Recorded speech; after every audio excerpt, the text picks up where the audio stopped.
Saya dan keluarga punya rutinitas setiap Desember itu kumpul. Ya kecuali kalau suamiku disabotase gereja dan tutup tahun tempat lain tentunya. Tapi saya pribadi punya rutinitas tahunan yang kudu wajib harus mesti gak bisa enggak. Setiap tanggal 31 Desember sebelum jam 12 teng teng teng, saya selalu duduk di kaki Tuhan dan mencari Tuhan. Meskipun anak-anak asrama bilang, mama kita barbekyuan, kita tutup tahun, boleh tapi ikut mama doa dulu.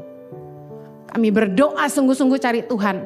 Sejak saya injakan tanah saya kaki saya di Indonesia, ini yang saya selalu lakukan. Akhir tahun tuh gak boleh 12 teng itu tiup trompet ataupun pesta. Tapi teng teng teng itu saya di kaki Tuhan. Kenapa?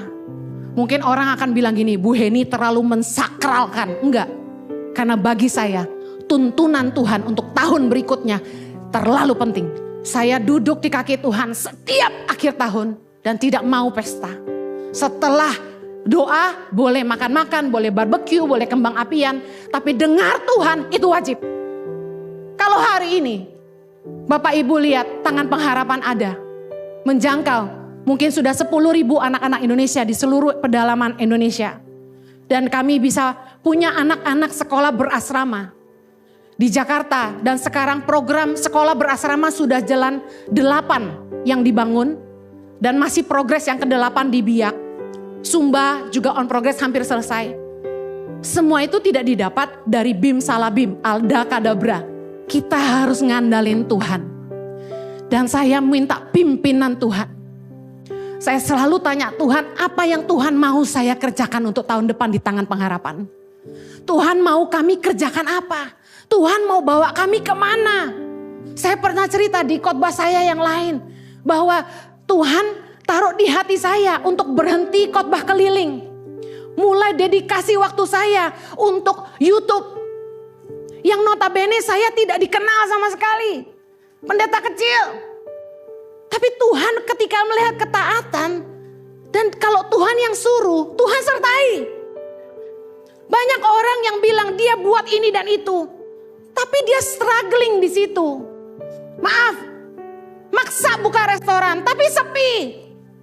Maksa buka gereja tapi setengah mati.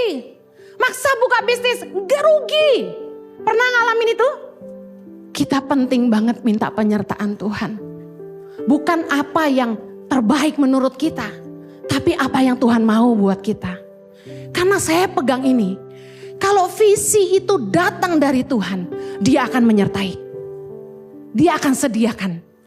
Kita tidak perlu sampai harus berjuang mati-matian. Kan Bu Heni berjuang Bu. Kita harus lakukan bagian kita yang terbaik.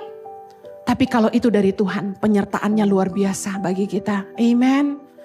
Saya gak pernah ngecek-ngecek YouTube udah berapa subscribernya. Yang ngecek suami saya. Dia yang pantau. Hen, ini luar biasa loh. Kok naik terus nih? Dalam sehari 1.000 nih. Dalam sehari 1.000. Terus saya karena gak ngerti saya tanya.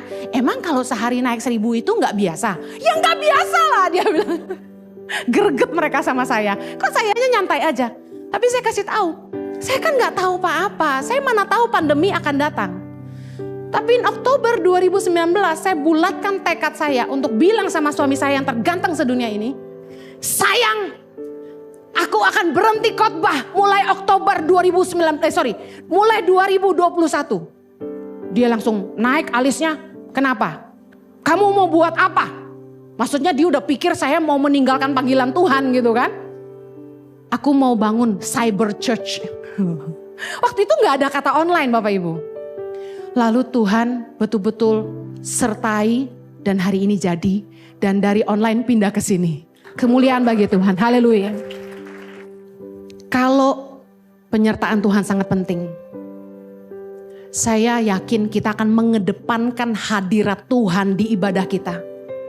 Mengedepankan kehadiran Tuhan dalam rumah tangga kita.